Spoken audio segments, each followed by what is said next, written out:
कर्नाटक में कितने दिन का लॉकडाउन?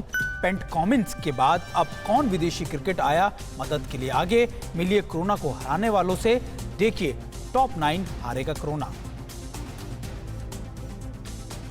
कर्नाटक में कोरोना के बढ़ते मामलों को देखते हुए 14 दिन का लॉकडाउन कर दिया गया है। इस दौरान आवश्यक सेवाओं के अलावा सब कुछ बंद रहेगा। राज्य में पिछले 24 घंटे में 31,000 से ज्यादा मामले सामने आए हैं, जबकि 180 लोगों की मौत हो गई है।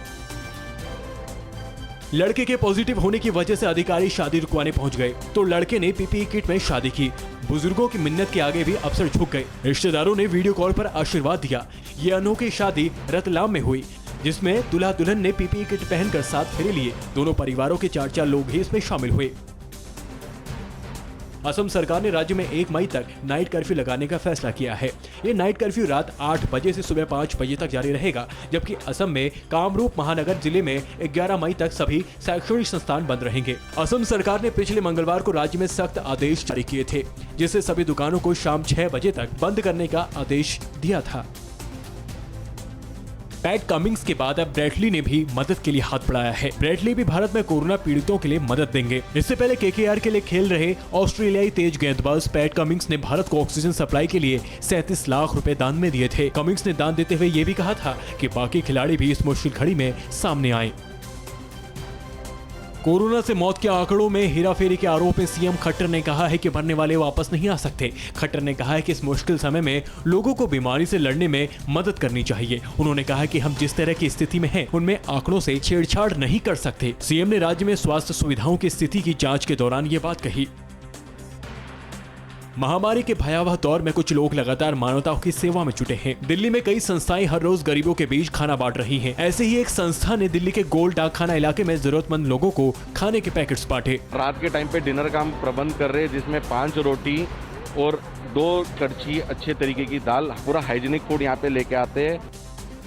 महाराष्ट्र के यवतमाल में 4 मुस्लिम लड़कों ने 800 से अधिक हिंदुओं का दाह संस्कार हिंदू रीति रिवाज से किया है। ये चारों लड़के इस कोरोना काल में यवतमाल के शमशान भूमि में रात दिन जागकर इस सामाजिक कार्य में जुटे हैं। जिस किसी की भी मौत कोरोना से हो रही है, उनके परिवार के लोग शव को शमशान भूमि में लाकर छोड़ देते हैं। इन चारों लड़कों को भी पता है कि शमशान में आ रहे ज्यादातर शव कोरोना संक्रमित मरीजों के हैं। इसके बावजूद ये अपनी जान की परवाह किए बिना इनका अंतिम संस्कार कर रहे हैं।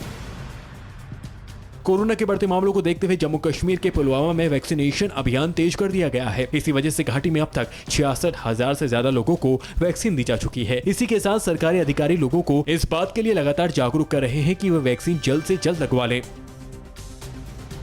फेफड़ों में 85% इन्फेक्शन होने के बावजूद इंदौर की रुचि ने कोरोना से जंग जीत ली। रुचि इंदौर के अरविंदो हॉस्पिटल में भर्ती है। जंग जीतने के बाद उन्होंने दूसरों का हौसला बढ़ाने के लिए वीडियो बनाकर सोशल मीडिया पर डाला है। इस कोविड की लड़ाई को लड़ते लड़ते मैंने बहुत कुछ सीखा है। जिंदगी में हमेशा आगे बढ़ के काम करना, पॉजिटिव रहना और 1 सेकंड के लिए भी नकारात्मक सोच को अपने दिमाग में नहीं लाना। परवाह देश की, सोमवार से शुक्रवार रात 10 बजे TV9 भारतवर्ष पर।